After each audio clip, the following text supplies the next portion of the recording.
And that means it's time to start our regular council meeting with a roll call, please. Commissioner Patton. Here. Commissioner Barwick. Here. Commissioner Webb. Here. Commissioner Stecklin. Here. Mayor Absher. Here. Would you all stand with me and join in the Pledge of Allegiance?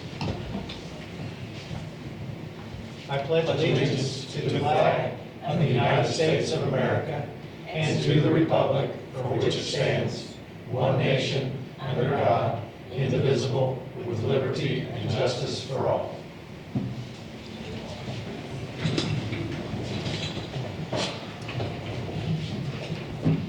Item number 3 is our opportunity for the public or visitors to come and speak to the council, subject to a couple of ordinances that regulate this part of the meeting, which are available on the back of the agendas in the my far right corner. Your back left corner as you're facing us. So is there anybody who'd like to come speak to the council this evening? Okay, well, you want to tag team it?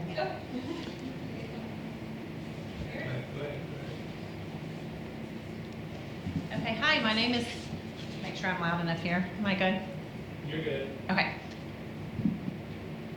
My name is Tanya Frainer, and I am here with Birth to 5 Illinois Region 21, and I have Chelsea Dials with me, Missy Brown, and Terrence Henry are all a part of the work that we do.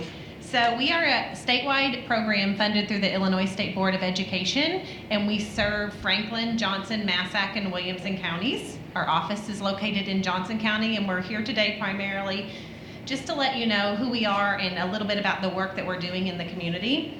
So all of our initiatives are led by community members via an Action and Family Council. Terrence and Missy are 2 of our Action Council members. So people who are living in and using our systems daily. Our primary focus is early childhood education, but we work collaboratively with organizations and agencies to bridge gaps in services for children and families. So we're a collaborative partner with various organizations trying to make life and systems simpler for families to navigate for their children. For example, we have been a part of READ-SI and have worked in conjunction with several others to bring the Dolly Parton Imagination Library to Southern Illinois. We have an online resource directory that covers all 4 counties and includes pre-K screening dates, times, locations, events for families, all kinds of stuff such as where families can eat for free, what's going on for children and families, resources, services.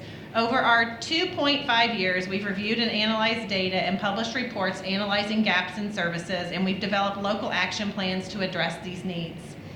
These are a few examples of the work that we're doing in our local communities. I have some reports here to share with you today. As part of our work, community feedback and data indicated an underutilized work of the Child Care Assistance Program in our county. So we have partnered with the Child Care Resource and Referral at John A. Logan College to help spread awareness to families about the program and get information in their hands so that they can hopefully contact the CCR, apply for assistance, and see if they qualify. So this is a publicly funded program that assists families with child care costs. So I have some information to leave with you here today. So really, we are just here to share with you the work that we're doing. We did connect with the mayor and with Cody and Jennifer Olson at the large employer meeting in Williamson County, and we were able to share our child care assistance program toolkit that we did in conjunction with our collaborative partners such as the CCR&R and the Southern Illinois Coalition for Children and Families. So that's all I have today. Chelsea, do you have anything to add? Yeah, so I just wanted to add that we will be looking for community stakeholders and family members that have children under the age of 8 to serve on our family and action councils. Those interest forms will be opening up within the next couple months, so when we leave our information, our contact information is on here as well. If you know anybody that you think that would be interested. Also, if you have any community events going on in Williamson County, feel free to contact us if you need somebody to have a resource table set up. So we will leave this information with you if that's okay. Sure. Okay.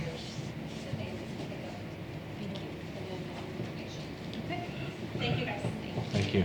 Thank you.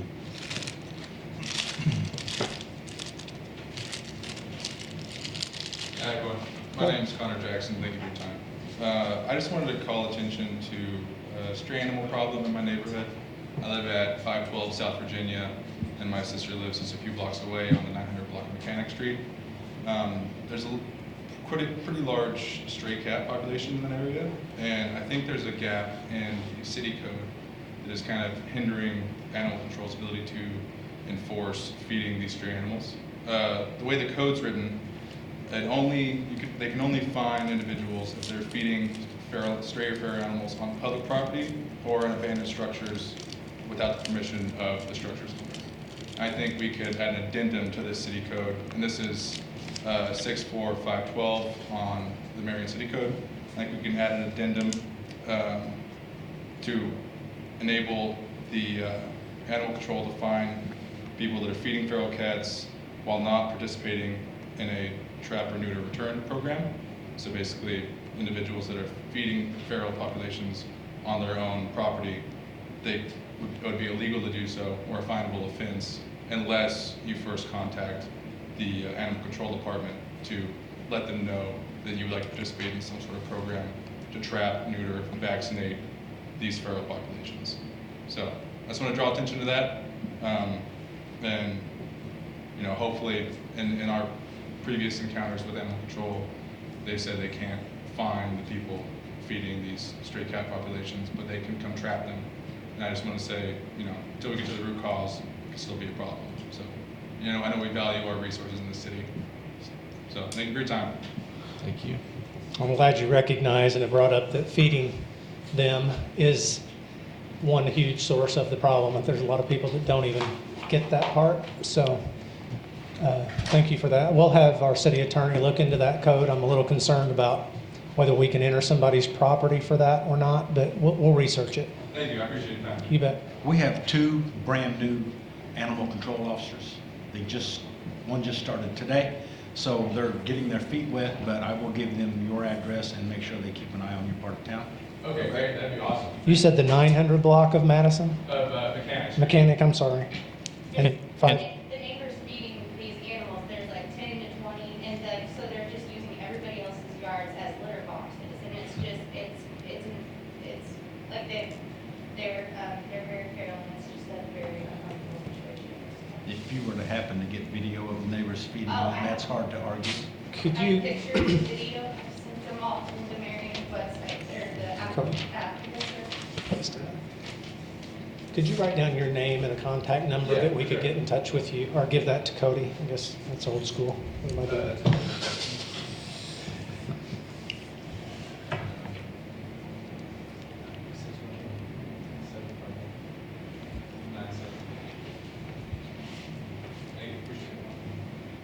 Okay, thank you for bringing that to our attention, that suggestion. Thank you. Anyone else?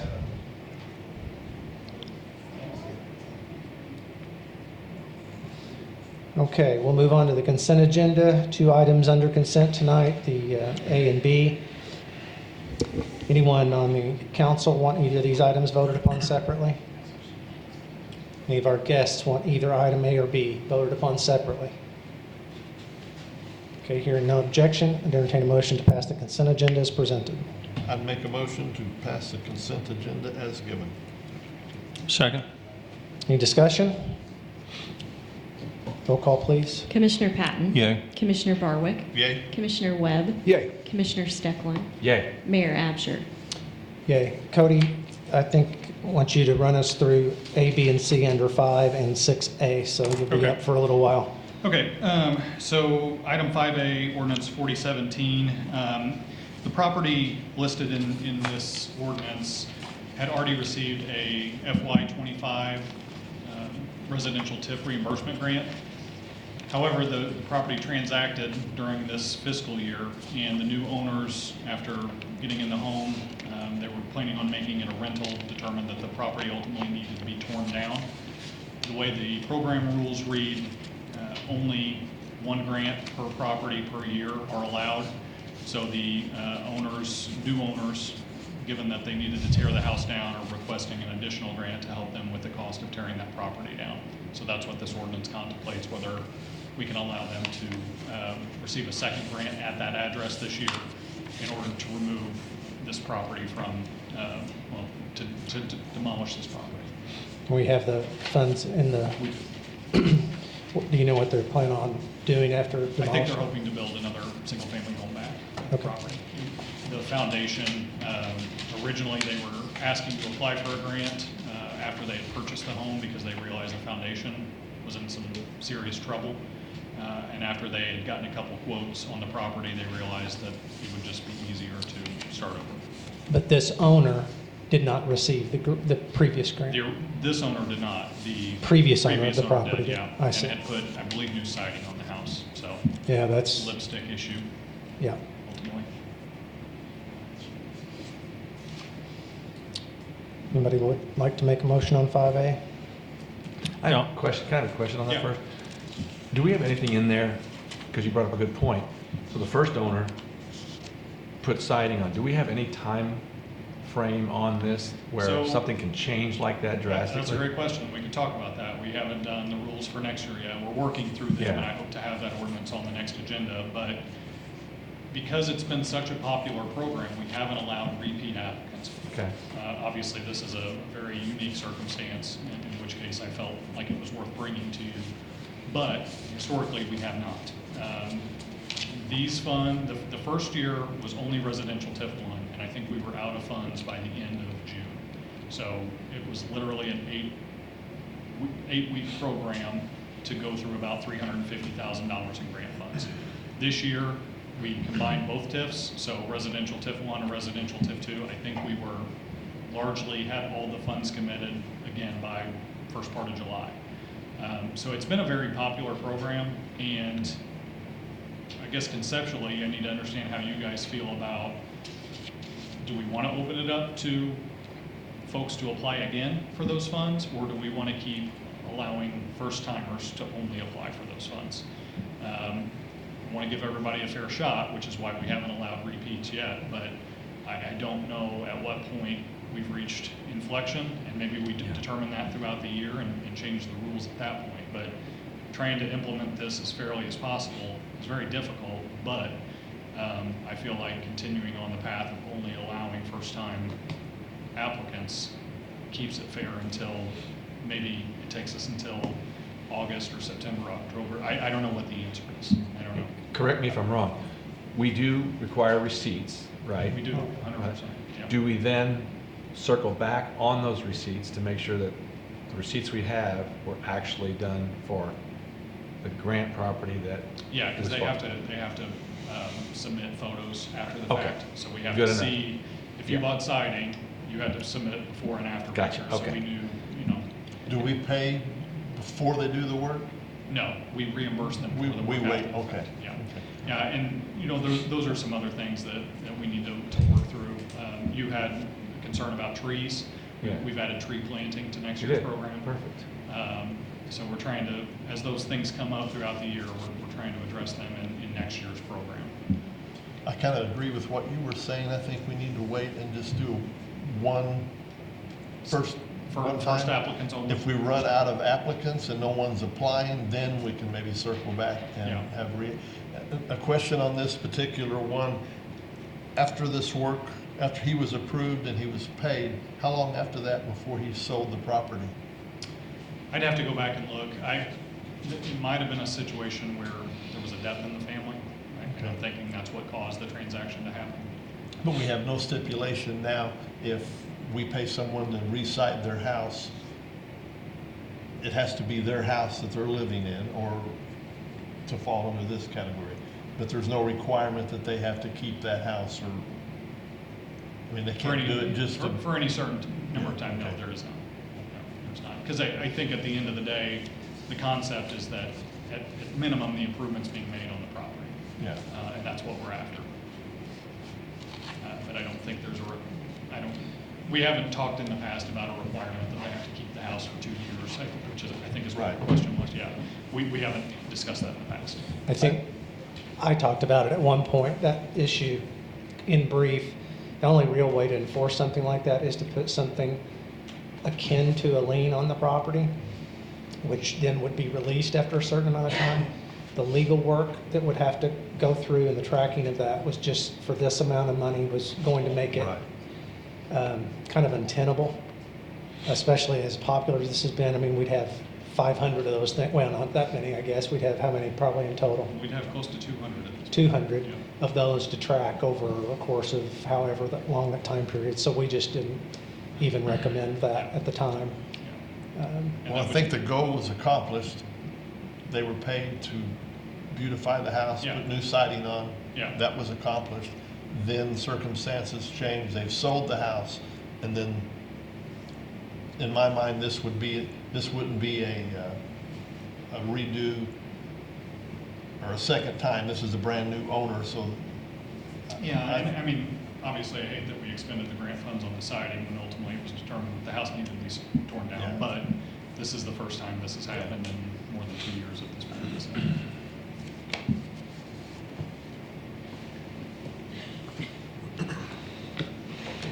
Any other questions? May we make a motion? I'll make a motion. I'll make a motion to approve ordinance 4017, approving and authorizing a TIF district residential exterior improvement program grant application with Brian and Amy Kelly. I'll second that. Any further discussion? Roll call, please. Commissioner Patton, Yay. Commissioner Barwick, Yay? Commissioner Webb, Yay. Commissioner Stecklin, Yay. Mayor Absher. Yay.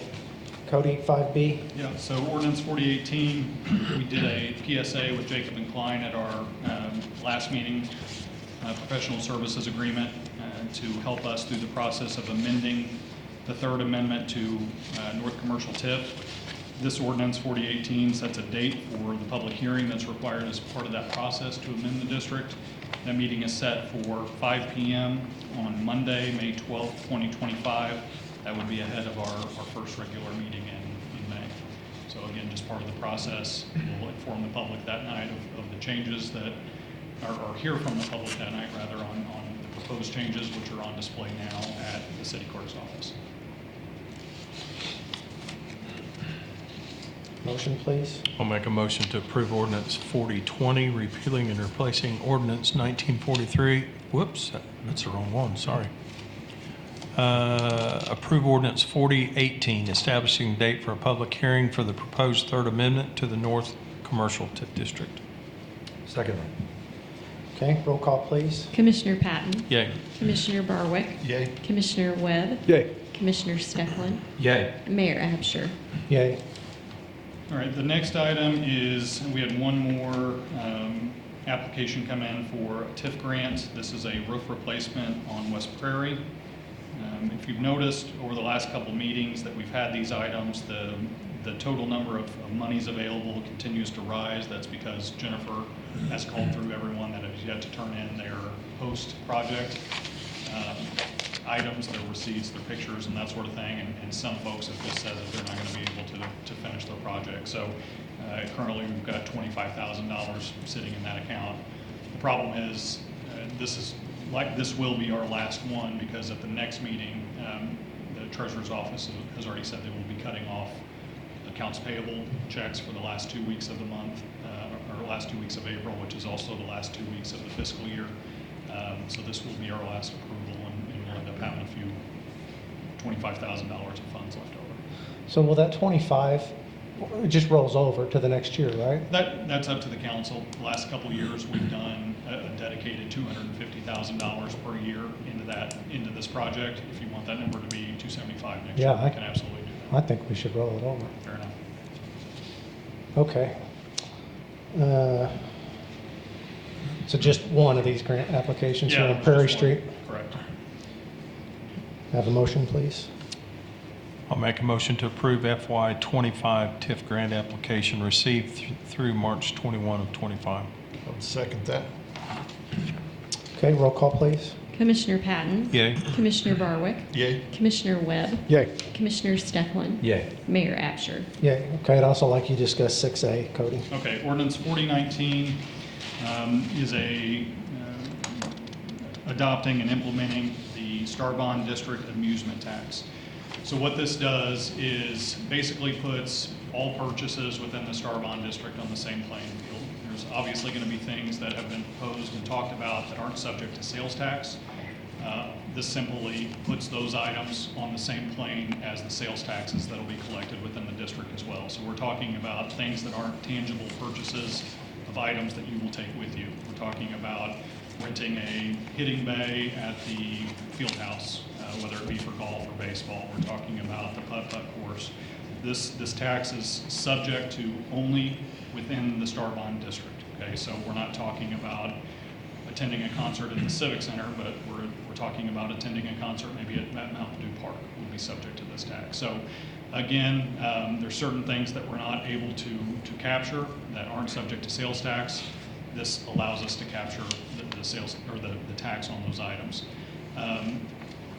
Again, we're talking about things that people are going to engage in, people are going to do that wouldn't be here but for this project. And so it feels like a tax like this is again intended to fund the things that you're going to be entertained with. And that's the purpose of this ordinance.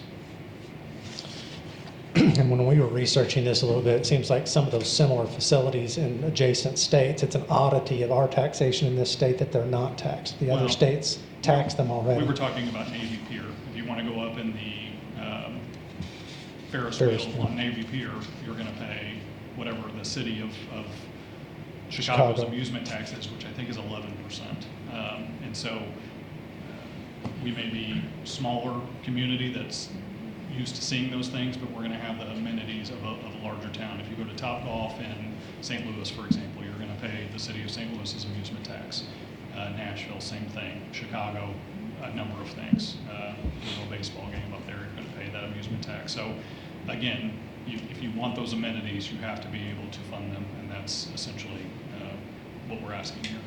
Well, and specific to the Star-Bond district, I mean, the concept is pretty fundamental. We can only pay back with the bonds, with the sales tax generated within that district. And if we have a number of these things that are attracting a lot of people and we're not capturing tax on it, then that defeats that purpose, so to speak, or doesn't help that purpose, so. So the city, we keep the funds raised from this, right? Correct, but They don't go, they have to be dedicated to the district. So Okay. I can't, the monies collected from this tax can't be spent on Main Street. I got you, okay. On improvements, but these monies can go towards infrastructure improvements and other items within the district. Very And good. will this tax expire when the Star Bonds, if and when the Star Bonds Yeah, actually? that's carry them? absolutely the intention, and I Okay. believe it says that in here. if I Which is can like, no, find it. like 30 or 40 or 50 or 100 years, something like that? 35 years. 35, Yeah. okay. Yeah. Okay. So just a quick math problem. If I buy a $10 ticket, it's going to cost me just short of $11, right? Yeah, if you rent a bay at Topgolf and it costs you $10, or at the field house and it costs you $10, you're going to pay $10.95 for that. Yeah, Right. right. Which I can tell you, you already pay that at Topgolf in Chesterfield. Absolutely. Yeah. I hope it's only $10, right? I don't even know what it is. Have you ever looked at it up there? I guarantee it's I think it's more. higher. I guarantee. Well, and you're More than splitting 9.5. hairs, because if you buy something to eat there, you're going to pay sales tax Yes. on the items that you bought to eat there. Yeah. But, And in their case, a food and beverage tax, which we don't have. correct, yeah, exactly. So, Yeah. okay. We can discuss it more, but I'm going to move to approve ordinance 4019, establishing and implementing the Star-Bond district amusement tax. I'll second that. Any further discussion or questions on this? Okay, roll call, please. Commissioner Patton, Yay. Commissioner Barwick, Yay. Commissioner Webb, Yay. Commissioner Stefan, Yay. Mayor Absher. Yay. Okay. Not my intention to beat this to death again, but I want to restate now that I've had 2 years to think through this and think about it. This ordinance that we're considering, 4020, is replacing a 20-year-old ordinance relative to fireworks. I'm going to try to summarize this issue as concisely as I can. The fireworks that have been sold in Marion, although they're not licensed to sell the offending ones, clearly by the testimony that we had a month ago tonight, indicate that somehow some of those are being sold. How that's happening, I don't know. One vendor accuses the other vendor of letting it slip in. I don't know how that's working. there's a difference in the law between certain kinds of fireworks, like, think of the little snaps is what I used to call them, versus bottle rockets and things like that. They call those consumer fireworks or novelty fireworks versus consumer fireworks. That part of our ordinance is not changing. That is not, we're not supposed to have allowed the offending fireworks, even though they have changed in the last couple of years how many grams of stuff define those kinds of things, which ends up splitting hairs and very difficult to figure out. But that part's not changing. What our ordinance didn't say is that those things, that fireworks, including the party snappers, those kinds of things, didn't say they could not be sold. This ordinance is simply allowing them not to be sold. I don't think that solves our problem in whole about the fireworks that are being shot off that are offending people and bothering people. We heard all kinds of other testimony talking about, what did he call those things? Mortars or claymore mines or something like that. Is that what he called them? Mortars. Mortars? Artillery shells? Good grief.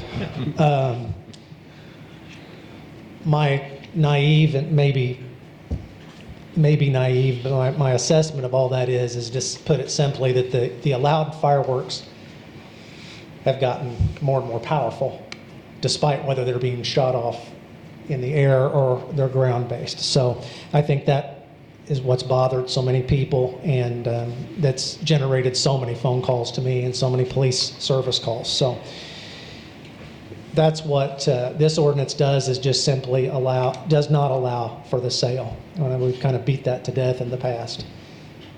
Everybody needs to understand that, paying attention to this issue, that just like 50 years ago when I was a kid, people will probably still go to Charleston, Missouri, and Mount Vernon, Indiana, and Morganfield, Kentucky, and just over the rivers and buy this stuff and bring it back in here. And therein lies the problem that we've always faced, which is going to be having enough resources to politely tell people before we have to ticket them that these aren't allowed to be shot off. It's not my goal. Every time we deal with stuff like this, I tend to get comments, or certainly send it to be comment on social media, and that's why I'm addressing this. I want everybody to understand we do not fund this city with fines. And it's my goal that we don't have to fine anybody. Honestly, it takes more time for our city attorney to process a ticket like that than collect the fine money. That's not what this is about. It's about peace for people that have to live around this stuff, and trying to mitigate that issue. So anyway, that's really what I have to say. It's not as complicated as maybe I made it the last time. It's just simply not, it's filling a gap in our old ordinance, which clearly, for whatever reason, did not ban the sale, but basically did ban the loud stuff from being shot off, and we've done a poor job of enforcing either. So for all those reasons, it's my move to approve Ordinance 4020, repealing and replacing Ordinance 1943 concerning fireworks within the city of Marion. Mayor, as far as days and times, that'll be a separate guidance, I guess, or? Well, no.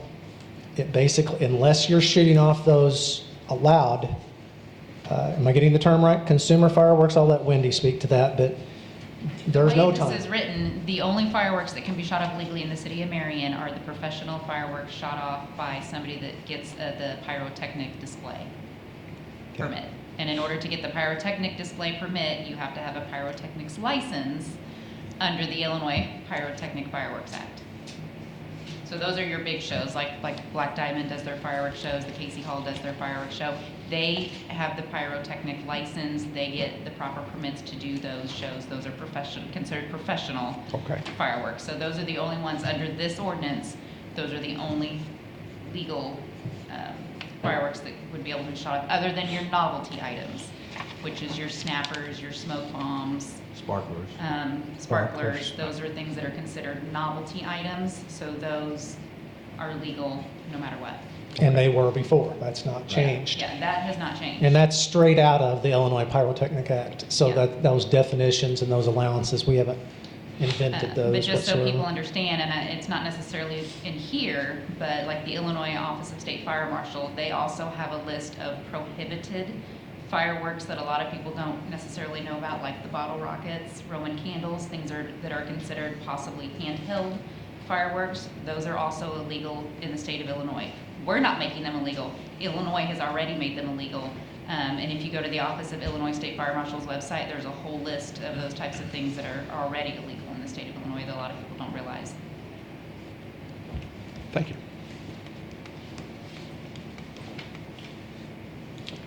Is there a second on the motion before we can discuss it any further? Oh, I'll second Do you it. have a second? Or third it or whatever, I I don't think we had a second. Second. John? Yeah, I'll second. Okay. Any other discussion on that? It's hard to make everybody happy with those kinds of things, for sure. I know there's people that I enjoy fireworks just as much as the next person, but it's out of hand, and I hope and I believe that not having these tents set up with them for sale. Incidentally, the gentleman that was here a month ago did turn in a tax return. After this meeting that we had, they did file their tax return. I talked to them today, just so that you guys know that is one argument that there was out there, that we're going to miss sales tax revenue. And that's only one of the 2 or 3 tents, I think, that were in place. The other 2, as far as I know, still haven't filed tax return, but it's $1,900 for 2 different locations combined is what we would have lost in municipal sales tax revenue. And is the chief still sitting back there? I'm quite certain that we expended that by a factor of many, trying to enforce things over the 2 or 3 weeks surrounding 4th of July. So again, I didn't have the math last time to prove it one way or the other, but it's an insignificant amount of tax revenue apparently. So, any other discussion, questions? Okay, roll call, please. Commissioner Patton, Yay. Commissioner Barwick, Yay. Commissioner Webb, Yay. Commissioner Steckland, Yay. Mayor Absher. Yay. All right, item 6C, another tax issue that I want to take some time and discuss, particularly upon my research on it. But first, I'll give you a little background of this so that people that haven't been paying too close of attention to this, A, don't think that this is brand new, and B, think that we invented this issue, because neither is true. So in 2024, the governor announced that a tax that the state has always implemented universally across the state, that was solely used to fund municipalities, which was 1% on grocery items. Grocery items being those that are defined as items that you buy and take home to prepare. In other words, frozen items, fresh meat, those kinds of things. That the state didn't want to be in the grocery taxing business anymore, keeping in mind that was not a revenue item to the state. Again, that was solely to municipalities. So I've got my own feeling as to why that was introduced, and I know optically, from a political standpoint, that's very appealing to be able to say I or we, which it's we at this point. The legislature obviously approved his recommendation that basically said, okay, municipalities, we're not going to collect it for you anymore. You have to enact, we'll allow you to, but you have to enact your own tax, and then we'll collect it from you and keep part of it, which they didn't do before. So you can derive from that what you will. But nonetheless, there's 1,294 municipalities and villages, I think, in Illinois, and then of course 102 counties, all of which are subject to this. I cannot imagine, unless there's one that does not have a grocery store, that can, as appealing as it sounds, is like, okay, we're not going to tax groceries, that could withstand this. So I handed out to you a sheet that looks like this. What's made this difficult, well, go back, let me give you a little bit more history. So they wrangled over that. They passed it in the legislation within the budget last year, but they gave a sunset of this on December 31st of this year, which means we have to notify the Department of Revenue by October 1st of this year if we intend to them to continue to collect a 1% tax on groceries as of January 1st, 2026. And that's in effect what Ordinance 4021 is. So the state, first of all, the governor's announcement caught everyone by surprise, including our legislators who usually get a heads up on things like this. Nobody knew this was coming, so everybody was scrambling around trying to figure out what the impact of this was. And the Department of Revenue, despite that they're very, very helpful, really doesn't make this super easy for us to figure out. And matter of fact, it's still impossible mathematically to know exactly what the impact is. But I have a bad habit of when people ask me what time it is, tell them how to build a clock, and so I'm going to not try to do that tonight, but I will tell you what time it is. And I believe the impact to the city, keeping in mind that we have probably a disproportionate amount for Southern Illinois towns of stores that sell items like this, anywhere between $1.8 million and $2.2 million of revenue loss if we do not take tonight's action. Now, to be more clear, if we do take tonight's action, what that means is from a taxation standpoint, what cost you in groceries December 31st will cost you the exact same on December 1st. This is not a tax increase. It is literally the status quo as to what it always has been and what it is today. But more importantly, that $2.2 million represents, that goes into our municipal tax fund, which basically funds everything in the city, along with our home rule tax and the other sources of revenue. But other than water and sewer departments, which has its own funds and own funding mechanism, it basically funds everything else in the city. So I want to give you guys and the public a little bit of a scale, because we're all used to hearing super big numbers talked about, especially from the federal government, that none of us can comprehend.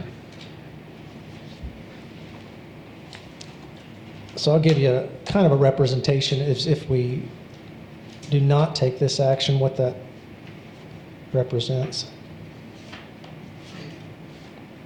So first of all, it's about 19% of our total municipal tax collections. That's just that portion, municipal tax, not home rule, but municipal tax. If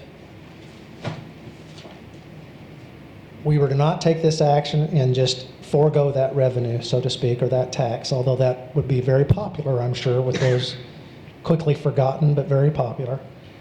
Just to give you a scale of what that's like, that would represent about 33% of our police department, 90% of our fire department, to make up that revenue.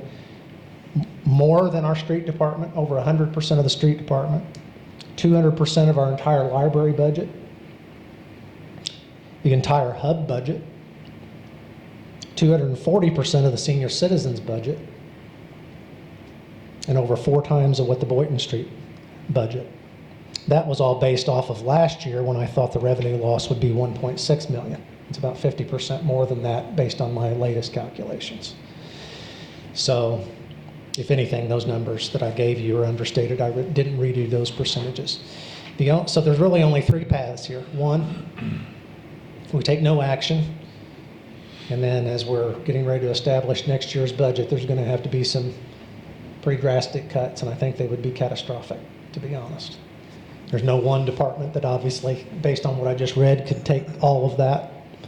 And, our personnel costs are probably, depending on the department, 60 to 75% of our total budget.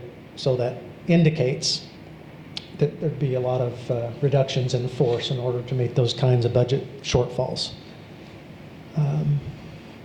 I don't believe that's the best course.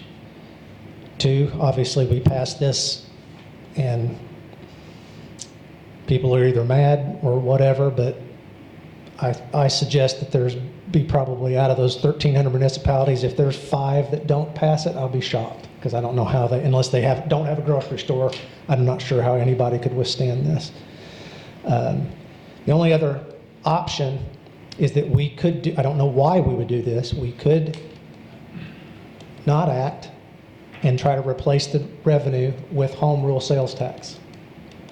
So we would have to raise the tax on everything about 0.5%, technically 0.33%, but we can't do that. We have to raise it in 0.25% increments. So we either do a quarter and don't have enough, or 50 basis points and not too much. So what that means is if you go buy a bedspread someplace, you'd have to pay 0.5% more, but you're saving 1% on groceries. Now, I did some research, by the way, just so that everybody doesn't, you can freak out, be mad at us, but let's be mad at us over real numbers. And anybody else can just Google this too. There's about, the average family of 4 will spend between, according to the Google, $600 and $1,300, depending on their, I guess, appetite. I don't know. Let's just take the higher number of that. I think the higher number is $1,296 is what the Department of Agriculture thought. So say it was $1,200 just for easy math in a month. That's $12 a month in grocery tax. $144 a year for a family of 4. Obviously, if there's 2 of you in your family, you can have that or whatever. This does not affect eating out. It doesn't affect anything else, just those groceries that you take home to prepare. So I still believe that that's the best route of those 3 options by far. Be happy to answer any questions. I know this spreadsheet isn't easy to digest, but it's my best effort at trying to figure this out. Mayor, you said if we adopt this, then the state will keep, is it 2%, 3%, 5%? They keep 1.5% of municipal tax collections, I think. And that was that's still in flux a Kind of little their bit. handling fee, I guess. Or- Yeah, but we didn't have that before with the grocery, so it can't be that big of a deal to the state either. But in essence, we passed this, we're really getting 98.5% of what we were, is my understanding. So is that what you understood it to be? Unless they've changed that lately and I didn't notice that, so just a handling fee. Thank you. I have a question. Sure. So, like, other than like comforters, what other items would you have to increase the tax on? So the only thing that do not fall under home rule tax, and what we have 2.25% of home rule tax right now. The only things that, other than groceries and drugs, that do not apply is titled items. So anything that you get a title on, like a car, an RV, a motorcycle, that's state law. We'd have a lot more revenue if it weren't that way, but it's just titled items. So pretty much everything else. That's just hearing that when you talk about like $12, like that might not be a lot, but to somebody that doesn't have food, that is a lot of money. I get it. It absolutely is. I don't want to say like, okay, not everybody needs to go buy comforters. I would almost like want to tax them more than food. Well, here's what I was wrestling with, and I'm glad you brought up this point. So when you go to the grocery store, not everything, matter of fact, if you study your receipt pretty carefully, you'll see what I'm talking about here. If you go and buy hamburger helper in a box, that's taxed at 1%. If you buy paper plates to serve the hamburger helper on and napkins, that's not taxed at 1%. Those aren't groceries. So not everybody, what they think of as their grocery bill is actually groceries. You really have to kind of dig in and look at it carefully. And yes, $12 is $12. I absolutely understand. But it's not an additional $12. It's not an additional $12. It's the same $12 they're before. paying today. Right. So Is food included in the city tax, the 25% or whatever it says currently? groceries? Groceries? No. Okay. No, groceries is only at, or, yeah, groceries is just the 1%, and that's what's in question here. Anything prepared would be, so if you go to a restaurant, that's, Yeah, that's not groceries take home to prepare, but like, so nothing would change at a restaurant, nothing would change at Kroger or Aldi's or anything, nothing would change with this action. If we take no action, then yes, using your math, you'd say, or what you pointed out, they would save $12. But in our circumstance, without gutting essential city services, which would be very evident to everybody, that $12 over the course of, there's an interesting thing about Marion, according to my research.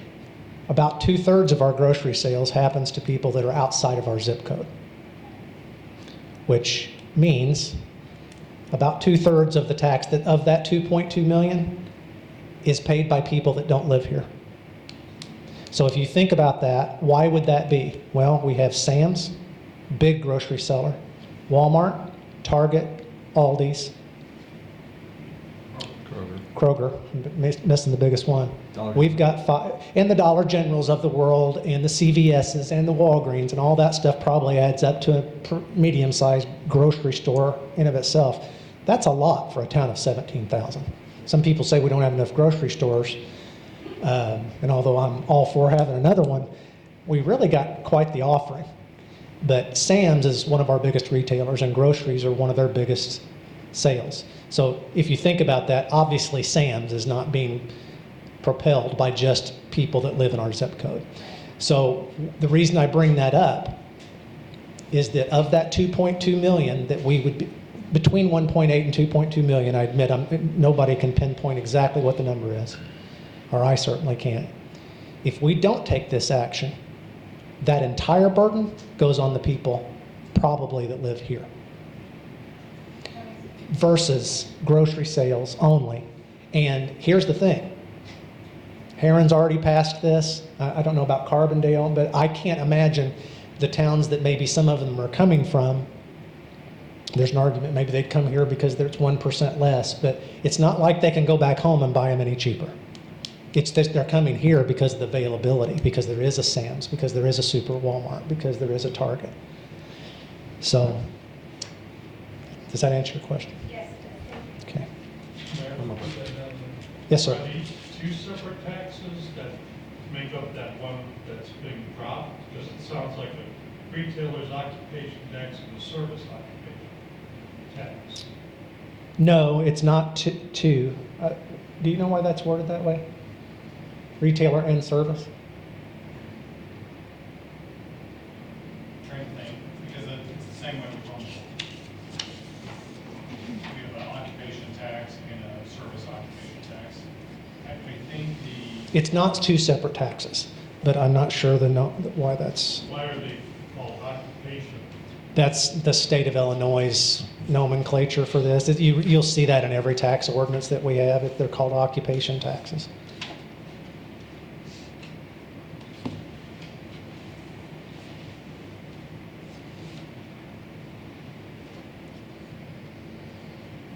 I think it's just got the two different names as a catch-all, but they're both considered an occupation tax. Yeah.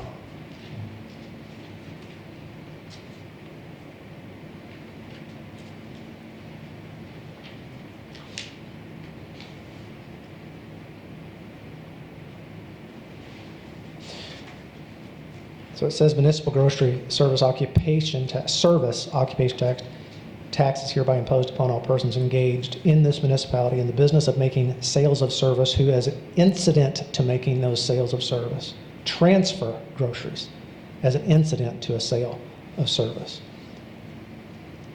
Do you know what's that in plain English saying? Maybe like Instacart. Instacart, That, my guess. maybe?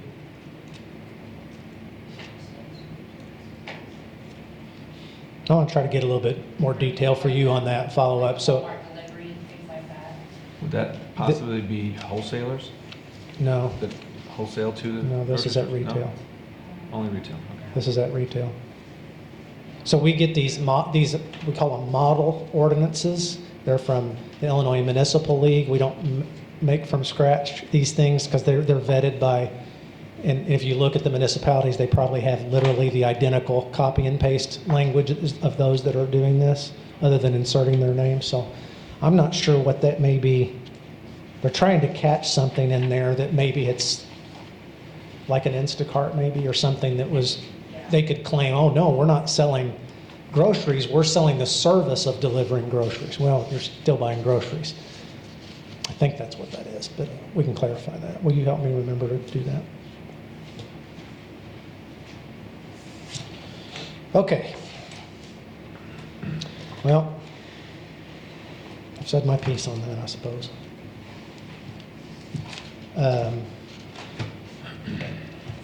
Lost my agenda.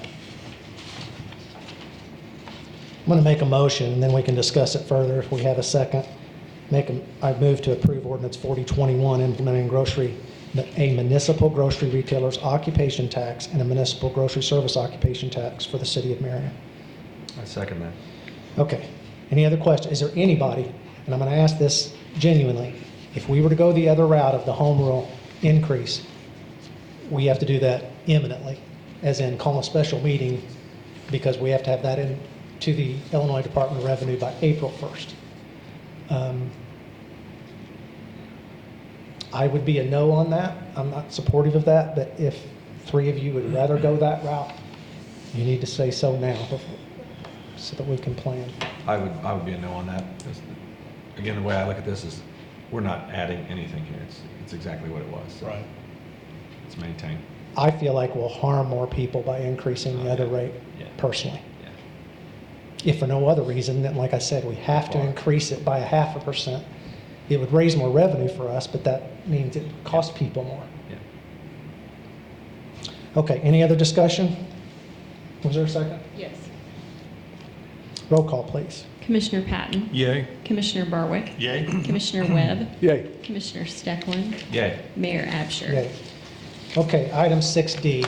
Wendy, can you walk us through this, please? So, this is something that, that our police department has been talking to me about, that they kind of wanted to see done. So there's several municipalities that have done this. Our home rule, Get closer, can you hear please. me? Yeah. Our home rule authority gives us the authority to do this. So what this does is it expands the prohibited residency restrictions on registered sex offenders within the city of Marion. Currently, the statute is 500 feet from parks, playgrounds, schools, those types of protected areas where children are at regularly. The way this is written is that it would expand that to 1,500 feet. I do have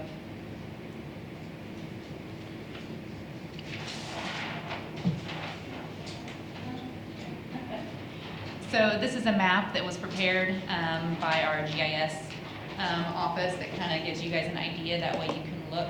So the green on here is the current 500 foot. The purple violet color is a 1,200 foot, and that number can be changed. And then the pink peach color is the 1,500 foot. Anything that you see that's kind of got a red or orangish is where a sex offender already lives currently. So that's a good idea one. It's kind of hard to get your bearings, so I did try to mark, like here's the square, this is Court Street, this is the intersection of Court and Main, just so you can kind of get an idea. Wendy, I have a question. Yeah. Somebody who's already registered is on that map, Yes. and let's say today, their home is 900 feet away, so they're Yes. okay. If we pass this, will they be required to move? No. No. Or are they grandfathered in? No, so there's a grandfather Yeah, okay, provision. okay. The only thing would be if they are on a lease, when their lease expires, they would not be allowed to renew. Okay. Oh, sorry. Page 3. Yes. Ah, there we go.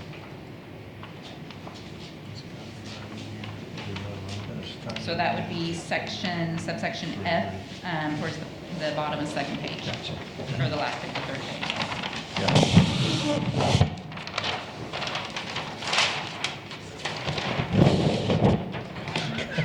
Got it twice. Go ahead, John. I'm going under.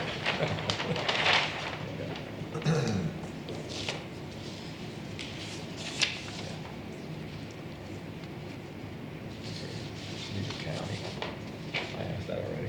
That was so big. Big. Are all these definitions of a sex offender directly out of the state statute then? I The A, B, C, A through O, are those all?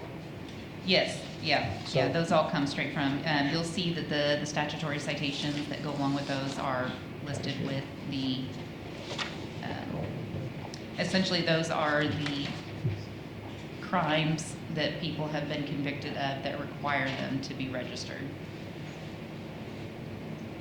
And it's got the statutory citations next to each of them where you can find those. You done?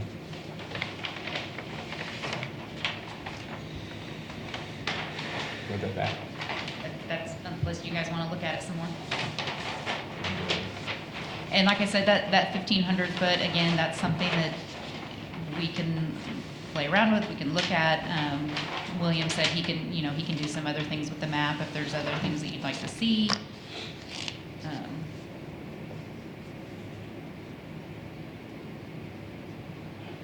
I guess my question maybe for the chief, is there any pros, cons from 1,200, 1,500, 1,000? Are there incremental advantages to going one versus another? I would say we have a lot of parks, a lot of churches, a lot of schools, a lot of daycares that a lot of people may not know about in this town. And the more we can protect those children and those areas, the better off we are. Okay.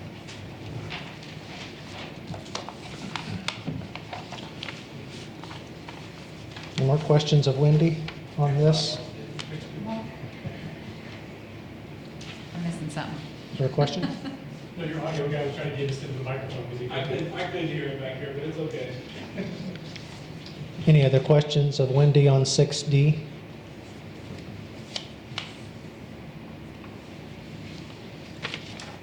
Someone like to make the motion? I make a motion to approve ordinance 4022 concerning registered sex offenders in the city of Marion. I would second that. Any further discussion? Roll call, please. Commissioner Patton, Yay. Commissioner Barwick, Yay. Commissioner Webb, Yay. Commissioner Stefan, Yay. Mayor Absher. Yay.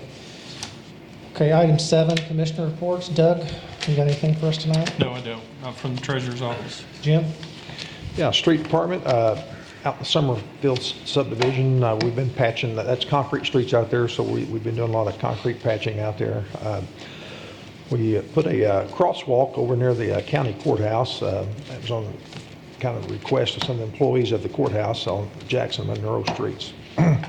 Still picking up quite a bit of brush from the ice storm. We're picking up some trash from the codes department as they get complaints.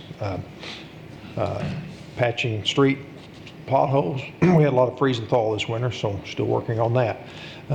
Getting the mowers ready. Grass is getting taller, so we'll be starting to mow along the right-of-ways here for long. Well, we finished cleaning up a house that was removed at 1313 West Cherry Street, and Doug and the crew is working on getting the road evaluations ready for the asphalt paving program. So they meticulously drive the streets and try to figure out worst the worst and put our money, the asphalt money we have set aside to the best use as we can. So as far as the cemetery, we'll start mowing next week if the weather permits. And JD said we're at the pace of about 20 burials this month, so it's been a busy month for that as well. So that's all I have. Mr. Barwick? Don't have anything. Commissioner Stecklin? Yep, since last report, Water Department had 5 meter pits repaired, replaced, 7 water leaks repaired, 1 service was updated, and 4 brand new water taps. It is trivia night, so we have a trifecta trivia tonight. So, first one, true or false? This is a simple true or false. Water boils more quickly in the mountains than at sea level.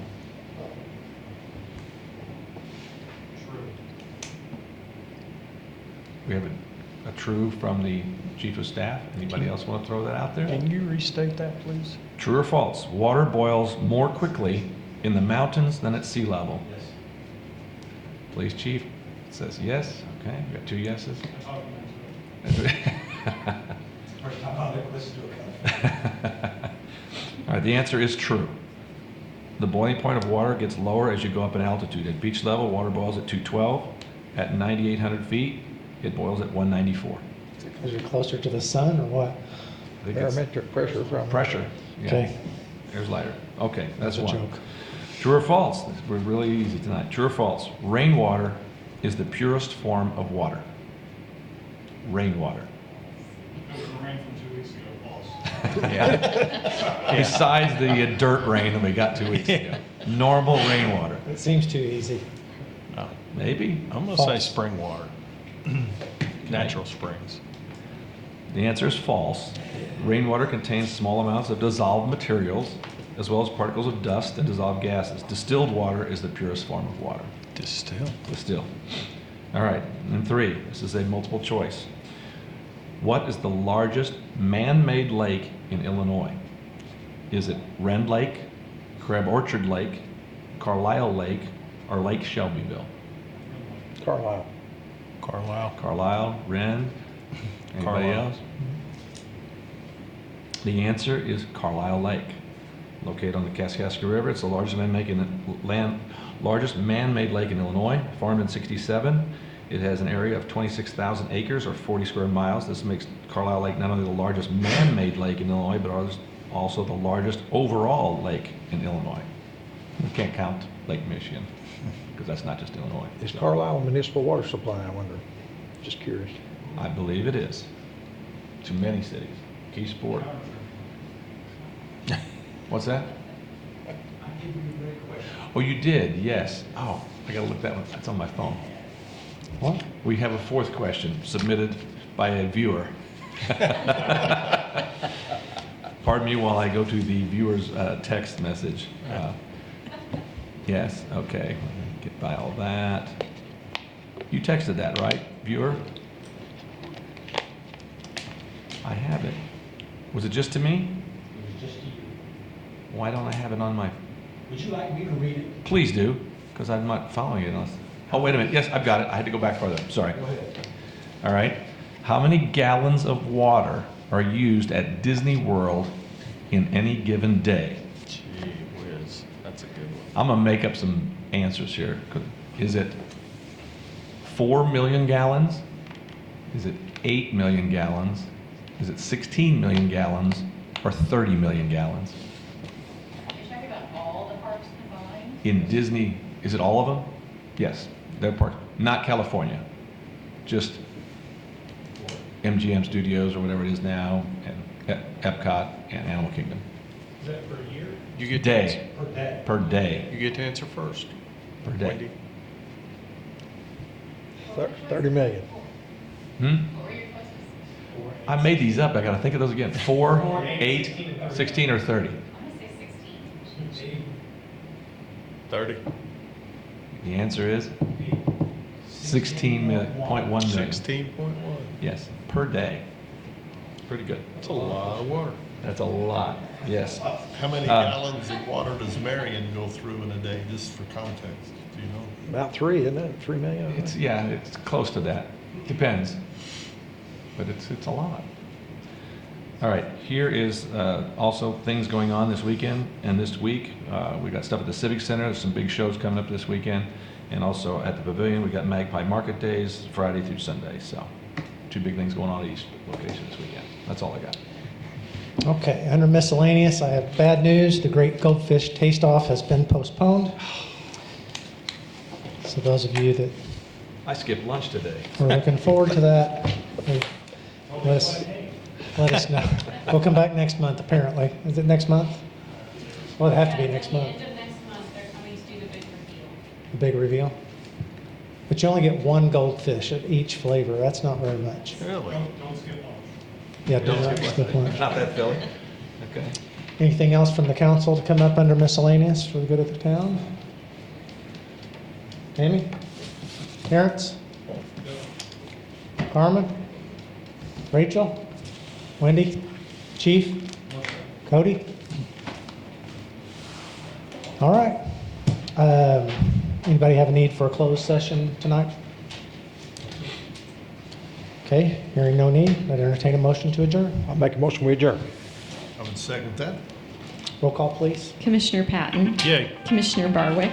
Yay. Commissioner Webb. Yay. Commissioner Stecklin. Yay. Mayor Absher. Yay. Thank you all.